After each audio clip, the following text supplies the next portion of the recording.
Hey, welcome to the Weekend Briefing. This is the podcast where we go deep with the humans behind the headlines. And this week we're speaking to a band who is completely blowing up at the moment, Royel Otis. I feel like we're catching them at an amazing moment just as they release their debut album, embark on their biggest Australian tour, about to head overseas. And we get the full backstory of how the main two guys met and what their inspirations were and how they're feeling in this moment as all their dreams are basically coming true. Royel, Maddell, Otis, Pavlovic, thank you so much for joining us on the Weekend Briefing. Thank you for having us, Tom. Yeah, pleasure. That was beautifully in sync. Thank you. Almost like a harmony. Yeah, try that again. No, it was perfect. So, yeah, look, as I said, looking from the outside, it does look like you two are in the middle of kind of a perfect storm right now. The band's getting a lot of traction, shows are selling out, internet's liking you.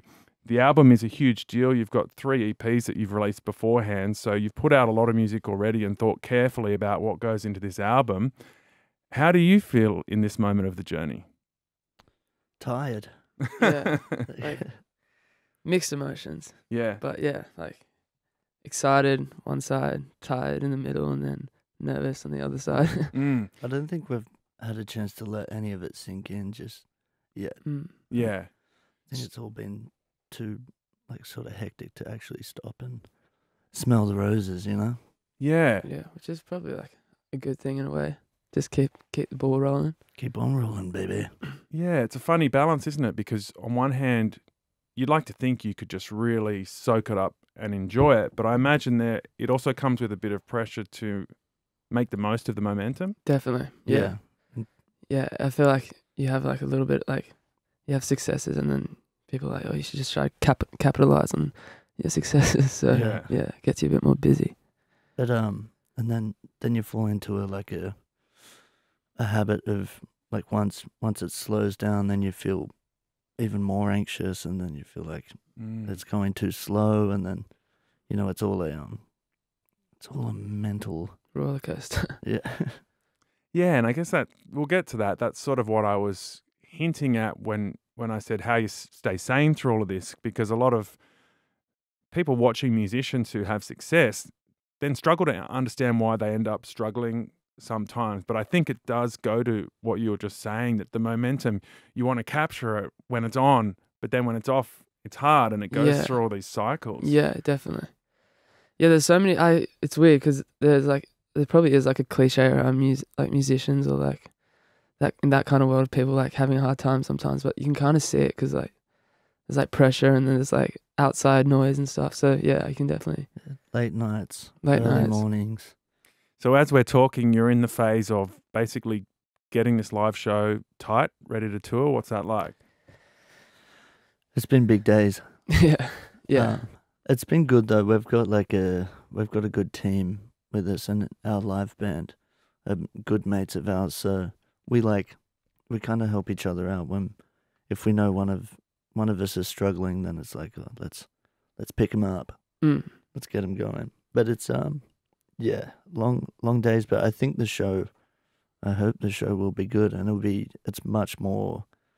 There's more production work that's gone into these live shows coming up. Feels like a step up. Yeah. I feel like each tour we do, we kind of just go take it a notch above. Yeah, I don't know who's conducting it, but it just seems to happen. Well, you want to make it better every time, right? Yeah, so exactly. That's where it comes from. And make it change it and make it more interesting, and Yeah. So let's go into the backstory. You guys came together and formed the band in 2019, so almost 5 years ago. Whoa. That's crazy. Yeah. Yeah. That's a bit of a shock hearing that. Yeah. Those 5 years went Yeah. Let's go back a little bit before that. For you, Royel, from what I've read, you were hanging around in New York. What was going on for you there? I was hanging around a producer mate of mine who just invited me to go over there and sleep in a studio. It was pretty just on a couch. So I spent 3 months sleeping on a couch in the where the Strokes recorded the drums for Is This It? Wow. Yeah. And so I was like, that sounds amazing. It wasn't.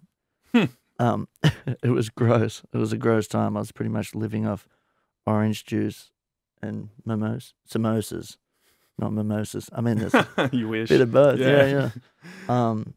And there was also a blackout for, I think it was 2 weeks, and because the studio's underground, it I lost a bit of myself that month. Okay, so you're getting invited to come and demo tracks with a friend in New York. That says to me that you've already played a bit of music. You've made some connections. You've got friends. What had you done musically before that? I've just done a bunch of like trying to write for other friends that are in bands and like filling in guitar parts, like, or when someone's like can't play a show, I'd jump in and play guitar. I think I've just been surrounded by friends who have kind of their bands have grown or dropped off or whatever, and just I've been around all that the whole time, like DMAs, Green Buzzard, if you know those guys, like all the IOU bands pretty much. Okay, so Sydney scene. Yeah, and Mossy, who is from these New South Wales, and those Okay. guys. I was living with Jamie from these New South Wales as well. Okay, yeah, I've met some of those guys around rehearsal rooms around Sydney. How would you describe that little world you were working around in and playing guitar in around Sydney? Entertaining. It's just like, I think it was nice because you could see other people around in the music industry sort of being more competitive, but that whole crew were just like supporting each other, sort of thing, And was it based on the love of a sound? I feel like they all sounded different, like DMAs and like most of those guys were in another band called Little Bastard before, and that was completely different sound. And then Mossy was this big, extravagant electronic sound, while same guy in these New South Wales was like an Aussie punk band at the time, like more of a novelty band, but now they've like honed in their passion and skill.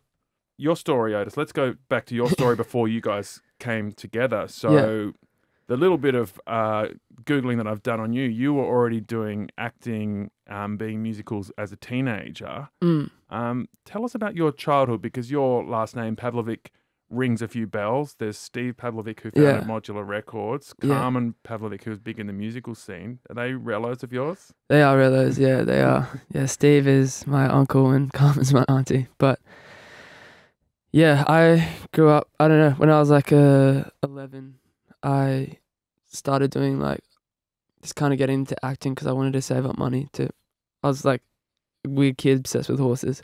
And I was like, I want to buy a horse, and Mum's like, you should save some money. So acting when you're like at that age is kind of the only job you can do. So then I just like joined an agency and went to this like audition for an officer and a gentleman at like a musical. I think it was ABC Studios or something. Wow. And got it, which was weird. And then That's a big audition at 11. yeah, I know. And then started doing it for a bit, and like I liked it, and so I did that till I was about like 15, and like earned some like money for myself, and then Did you get the horse? never ended up getting the horse. I got a dog instead, which is pretty good. Even all that work, you probably still couldn't afford a house. Yeah, Couldn't afford a horse. Sorry. Exactly, Yeah. man. They're so expensive. And then kind of did that till I was about 15, and then finished school, and then it's just basically just wanted to start writing some songs and pursuing music, because that's what I've kind of my main passion. And then I like finished school. I was like, I want to start writing some music, so I recorded a couple of demos, and then kind of met Roy like soon after that. Okay. Yeah. So how did you guys meet? Had you known each other as kids, or was there a speed date, or what happened? We have mutual family friends. Yeah, but weirdly, we probably did meet as kids. Yeah, or our parents, I reckon, definitely would have. Yeah, when I first met your parents, well, I'd met your parents a bunch of times, but not knowing they were your parents. which was strange. But I think we just had mutual friends and stuff. My girlfriend worked with Otis's girlfriend as well. I'm not sure if we met through that. Yeah, our neighbours named their kid after you as well. Yeah. That we could, like, Really? yeah. Yeah. The guy shot me in the leg with a nail gun once.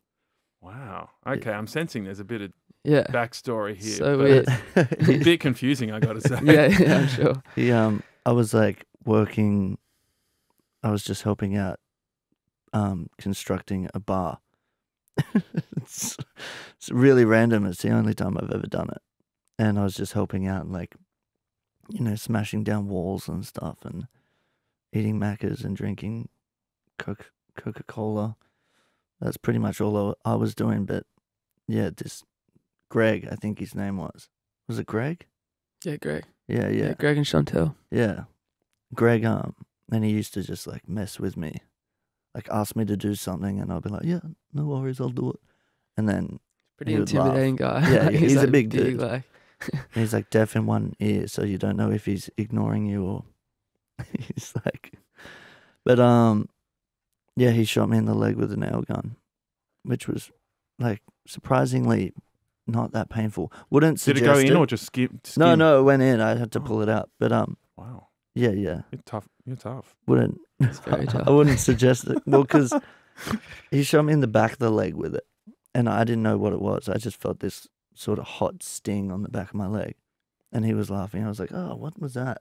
And then I felt the nail like just a little bit in my leg, and I was like, "What the hell?" And him and his apprentice were just laughing. I'm realizing that's bullying in the workplace, right? But it sounds funny Tell this story, yeah. and really If dangerous. it's funny, it doesn't matter. Yeah. If it's funny, bully It's away. bullying and it's funny? No, maybe that doesn't Yeah. work. So this is the guy that named his child after you? Yeah. Okay. Weird. So you guys are pretty much married. You've joined together, you've shared each other's first names, not last names. Yeah, holy matrimony. And it's working. Musically at least, and Yeah. it seems like you get on as human beings as well. So something good happened when you Yeah. met. What was it? I don't know. Because I'd seen Roy a few times, like through mutual friends and hanging out, but never really spoke to you. And then we sat down and spoke one night, and then I was like, oh yeah, I've been writing some music, I'm gonna check it out. And then I think you messaged me like a few days after, being like, we should try to write some music together. Yeah, I was confused when I was listening to it. I was like, which part is Otis? Turns out it was all him. So I was like, Right. man, listen to this. Like, obviously, ignore my scratchy vocals, but like, what do you reckon of that? And then I think we were just like, then bonded over like mutual taste in music. Okay, so you've been playing in a few different bands, playing around. So when you Yeah. heard what he was doing, what was it about you that got your ear? I think it was like the vocals and the melody was just like you said before, like sort of really sweet. And I could see like how that would work like against guitar parts that I like writing. And stylistically, the way I write guitar, I think needed that sort of sweeter side rather than what I was writing. I think it was just like the naturalness of the melody and the vocals. I was like, this is exactly what I would like to do, but can't with my vocal range. That's beautiful. Thank you. Was it in hindsight, was it something you've been looking for or the person you've been looking for? It was. I was actually working with Sloane Peterson at the time, and she was going on this like bluesy thing, and I was like, oh, I don't want to go on this bluesy trail. I want to go a bit like get a bit more coastal. I don't know. Yeah. So it was what I was looking for without knowing that Otis could do it, you know? What about you? Was it a similar thing for you? Were you looking for someone or to join a band, or did you want to form your own band, or how did that meeting work for you? Yeah, I wasn't, at the time I was kind of just like writing it to see if I could even like write a song and like come up with like a full thing. So then, yeah, I met Roy, and then I just like, I think what he was saying, like he could do his guitar parts like with things that I couldn't do, and like some of his ideas were things that I wouldn't think about. And so then I was like, well, he just brings like another thing, and we kind of met in the middle. That's what, yeah.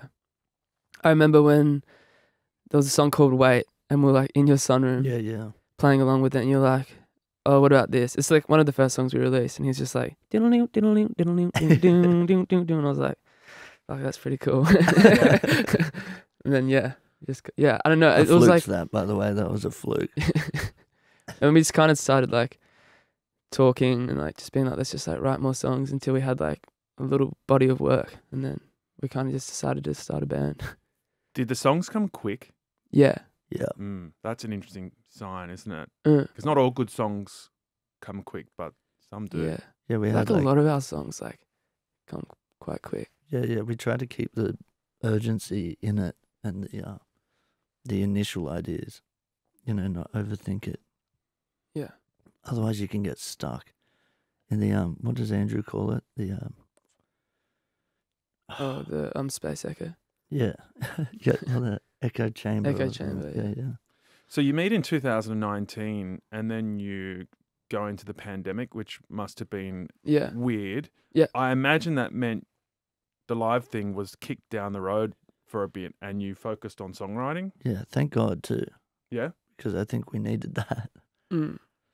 I wasn't even picturing playing live at the time. I was just picturing being like a studio band, Mm. Yeah. I hadn't even like obviously I was like, it was kind of also against doing live shows. I was like, can't we just record music and put it out? But live shows are pretty important, I soon realised. Why didn't you want to do live shows? I don't know. I just never it was never something, I don't know. I was just like, didn't want to do them. I just didn't think about them. I was like, I think we could just like maybe record music and put it out. I don't like crowds. But now I really enjoy playing live shows. I mean, is it because you didn't have anything that you were ready to perform yet, that you wanted to see what you could create without the pressure of performing live, and then decide how you produce and present that to the world? Yeah, definitely. Yeah, it felt like more pressure and more stress. And because it was only the two of us, like how were we going to perform an entire band? And we hadn't like met who's playing in the band now. We hadn't really met them yet. I met Julian Sudak before, but it never kind of crossed my mind. And I was like, nah, this drummer's not right. This drummer's not right. But then Jules turned out all right. So you've got him on the drums. He also helped with early demos. Who else plays in, like, what other parts did you put together for that live show? We got Tim Eyre, who does keys and bass at the same time. Yeah. Tim from Tim and John. Tim and John, Tim. Yeah. Wow. Yeah. That's going back. Yeah. But I mean, great choice as well, because he was sort of almost part of the early wave of this sound. Yeah, exactly. Tim and John, No, he's great. He brings another element to the live show. Energy as well. And lots of energy. The guy's psycho. It's the best. All right, it's sounding like a supergroup already. Let's talk about the sound. So some of the stuff that's been written about you is going back to the 2000s, the MGMT, Empire of the Sun, but there's other references in there that I'm hearing, like The Cure from further back, especially the tone of the guitar, which is great, and the vocal as well. There's a bit of a punkish element as well. For someone that has grown up, in a theatre environment as well, acting, the performance is kind of understated, I'd say, compared to that. Yeah, I don't really like theatrical performances that much. I can tell. So how do you feel about being sort of connected to that time, the 2000s? Does that sit well with you? Yeah, like, I think, like, there's obviously, like, great... I think that our sound comes from, like, so many different eras, but like Oracular Spectacular, MGMT's first album I think is like awesome. Like if we get compared to that, then that's cool. Yeah, it's amazing. Yeah. And Dave Friedman's Friedman. Is that Dave how you Friedman. pronounce I it? think Friedman. But But he helped us as well, which was like a dream sort of thing of mine. Because I loved that MGMT album. He worked on that. Yeah. yeah. Wow. Yeah. So there's been a crazy amount of success. You recorded the album in London. You've got to work with producers like that. Some other heroes of yours. Something started getting some traction somewhere along the line. What happened? How have you been able to do so much in a short time, especially given that 2021 and 2020 were Yeah. a write-off for the world? I think that's why. I think all these people that might have been unreachable might have been bored, you know? Mm. And they just gave us a chance. Our guy Andrew as well somehow got us in connections with people. He sort of connected us. I don't know how he does it, but He does it. yeah, every time he'd say, "Do you want me to try get in contact with this person?" We'd be like, "Heck yeah, man!" But just thinking like it's not going to happen. Like, we're going to end up with the guy with the small studio around the corner. But then he's like, "All right, we got a meeting," like blah blah blah. And then we're sitting in the room with them, highly intimidated and struggling to get through. Why do you think they took the meeting with you? Maybe they might have needed money. I have no idea. They may have seen the potential. They might have liked the sound. Yeah, they might Probably have liked not. the sound. We got along with them as well. I think that's important to get along with who you work with. What do you think some of those big turning points were that have got you to this point where things are going so well? It's hard to. I don't think it comes down to like a certain point. I feel like it's just like just keeping, as I said before, just keeping the ball rolling, and then things just pop up along the way. And like, oh yeah, but it hasn't really felt like there's been like a one certain thing, except maybe the lack of version recently. Was that a big moment for you guys? Yeah. Well, Well, on social media, I guess. For a lot of people, that meant like we came out of nowhere, sort of thing. But Yeah. we've been nonstop since 2019. Like, Yeah, that whole thing in the is studio every day, yeah. pretty much since. It's weird that people go like, you see like comments, people saying like, oh, artists these days don't create their own music. It's like, well, it's a Triple J like a version cover. Like that's what you're meant to do. Like, Yeah. Literally a cover. whole point of the thing. Like, Yeah, I'm terrified of comments these days. I just don't even want to open the app. It's Me a too. bad scene. Yeah. But did that give some people the impression that you had come out of nowhere? Yeah, probably, a lot of yeah, people. yeah. But 3 EPs speak for themselves, right? Exactly. Yeah. In 3 EPs and an album, and we got a lot of songs coming still too. All in like 5 years, I think that's a fair bit of work. It is, yeah. And so the Leica version is an interesting cultural phenomenon. It's become almost more famous than Triple J itself. Yeah. And I know from playing in a band, it's one of the most prized promotional opportunities. It's probably the, especially in the more independent world, the most prized promotional opportunity in Australia, but also recognised around the world. Like big bands play it because they know it does big things on the internet when it's done right. Yeah. And it just sort of somehow needs the The right fine ingredients line, to work. Yeah. So I know that you chose Sophie Ellis-Bextor because it was in Saltburn, the movie. Was it that simple, or was there more to the choice? Because there is an interesting stylistic crossover. Like, it's coming out of that sort of pop house late 90s kind of sound, but it does have that prominent guitar riff, which is a great crossover for you, Roy. Yeah. But it also has the dreamy vocal, which works for you, but you brought really your own thing to that. Yeah. So what went into that choice?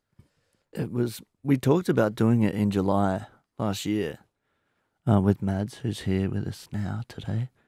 Her Record label or manager? manager. Mm. We were throwing ideas out and like throwing out all these like Kylie Minogue ideas and stuff. And I think it was Mads who was like, you should do Murder on the Dance Floor. And then we were like, yeah, that sounds sick. Like, keep thinking of that.